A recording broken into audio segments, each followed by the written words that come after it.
Oh, yeah. That's right, Joe, at Silver Linings Film and Freaking Media Reviews. I'm on to you, man, and I'm not gonna let you do to me what you do to your other guests. You're not gonna make a fool out of the Nacho Man. No, I'm gonna tell you exactly what I think of your film. Ooh, I think it's uh, line. What's my line again?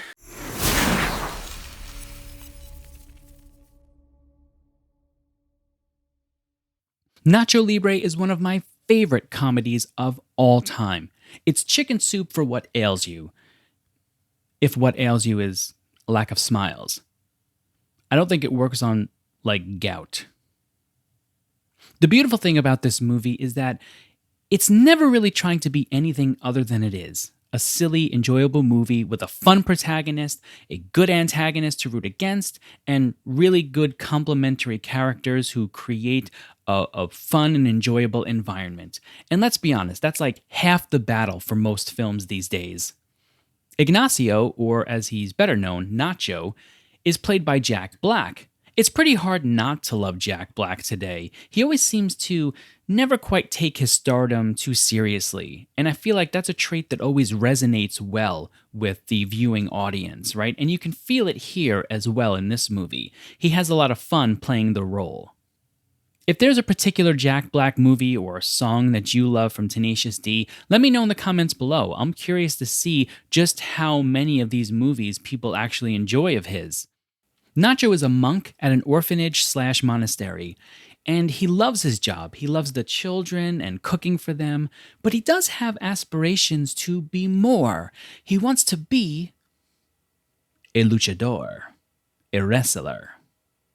Now, the problem is that his monastery, his order, forbids this, right? And additionally, according to Nacho, it says in the Bible, don't wrestle your neighbor. I think Jacob would probably have something to say about that. But it is good advice. You shouldn't go outside and just start a wrestling match with your neighbors. They probably won't appreciate it. And if they do, you probably shouldn't have done it then. When Nacho walks around the village, he sees the way all these luchadors are treated. You know, they get a lot of accolades and fine clothing, and they have money. And of course, everybody gives them free various creams and lotions. Yes, that last part is something that he honestly is envious of the wrestlers. I can't say that he's wrong. I mean, I guess it would be nice for people to be like, here you go, here's some lotion. Now, there's just one problem standing in his way. He's not very good. He gets caught up in the glitz and glamour of the moment, of the people, screaming his name, and he kind of forgets to wrestle and just gets beaten up. Now, one day, as Nacho goes into the village to get the tortilla chips for the orphans' food, he's jumped by a man named Esqueleto, and Nacho is taken aback by just how agile this man is. And Nacho develops a plan where instead of going, trying to get ranked in the wrestling world as a single act, he's going to create a tag team with this man. And they're going to go and they're going to wrestle and they're going to rise up the rankings and get the glory that he finally deserves. Except none of that happens because they're both terrible and they get beaten up a lot. But the audience loves to watch them get beaten up. Now, this reminds me of something and made me really smile the first time I saw this. When I was a kid in the 80s, the WWF, and yes, back then it was the WWF. I know it's the WWE now, but back in the 80s, and I think probably going into maybe the very early 90s, there was a wrestler named the Brooklyn Brawler. Now, the Brooklyn Brawler was kind of the Nacho Libre of the wrestling world back then. You loved watching him because he would get in these great fights with really well-known wrestlers, right? Like Hulk Hogan level stuff. And he would always lose. But the beauty of it was anytime they had set up a match with the Brooklyn Brawler, you always knew you were going to get a good fight, right? He was going to put up a good fight and he was going to almost win and then just sort of lose it in the back end. So here's to you, Brooklyn Brawler. wherever you are. Now, even though Nacho and Esqueleto continually lose their matches, they're still getting paid as entertainers. So this, creates a feeling in them of men with money, and they're enjoying that lifestyle of being able to walk around the village with money in their pockets. Understandable, honestly. But it turns into a very selfish inward desire, right? A continual desire for money and glorifying themselves. And that ends up taking Nacho's focus away from his duties at the orphanage. At one point, he even forgets to buy the ingredients for the orphans' food. Not a good thing for you to do. But it creates a kind of inner crisis in him and a moment for a spiritual awakening where he talks to God and prays to God and asks a very important question that I think we've all asked at least once in our lives. Why did you put this desire in me to wrestle, only to make me such a stinky warrior? I mean, I know I've asked that at least once. And this is where the movie takes I don't want to say a more serious turn, because it's never really serious, but it does start to give you something to really think about, honestly. He takes his desire to glorify himself and he begins to turn it outward. He says, okay, if you want me to win, I'm going to do it for the right reasons. I'm going to win so that I can provide the orphans with better food and buy them a bus so that I can take them places for them to sort of see Mexico and learn new things. And that's when his robe catches on fire and all the brothers can see that he is really the wrestler, Nacho. They don't really care because they don't really know him, but it is, of course, forbidden, as I mentioned. So Nacho essentially exiles himself at this point.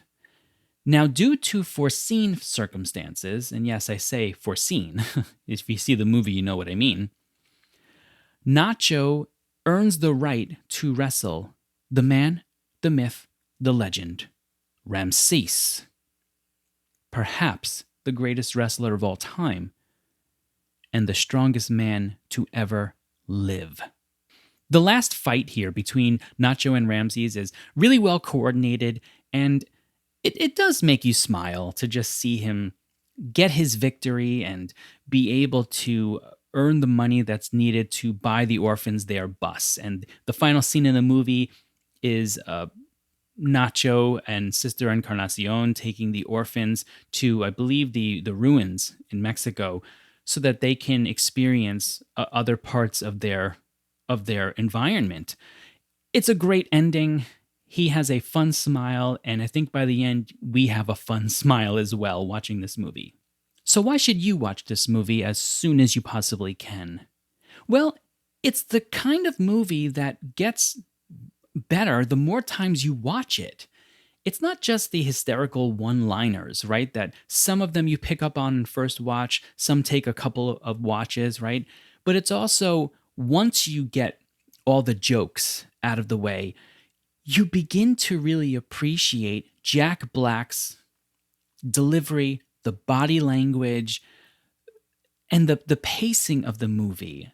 Every time I rewatch it, and I must have seen this film probably 30 times, really, genuinely, I always pick up on something new, something that is more heartfelt that's in it. Because the jokes are great, and I'll say a lot of jokes in my house with my family and with my wife and everything. We always say the one-liners.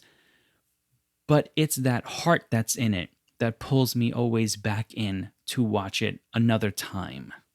So what's our silver lining lesson for this film? Well, it's not uncommon for us to wish or pray for victories in life. Oftentimes, we work hard and we feel like we deserve them. These appeals tend to be focused mainly on us, however, right? On building our own status in life. Now, that doesn't make us bad people, don't get me wrong. But if those prayers or, appeals go unanswered, something that we might try to do is to be more like Nacho. turn inward and think about how your desire for whatever it is you want, how you can turn that desire from inward to an outward one, right? Something that can benefit not simply yourself, but benefit those around you as well. Now, why might you do this? Because it's very easy for us to fail ourselves and accept our own failure and be done with it. But when you're fighting for someone else, when you're fighting for a good cause, people you love, right? It tends to give us a little more strength, a little more stamina, a little more focus, and a little more drive. And those are usually the ingredients for more success. So the next time you're thinking about why you have this desire and yet you're such a stinky warrior, ask yourself, can I move this desire outward and focus it on helping others as well? You might just find exactly what you need to be a great warrior.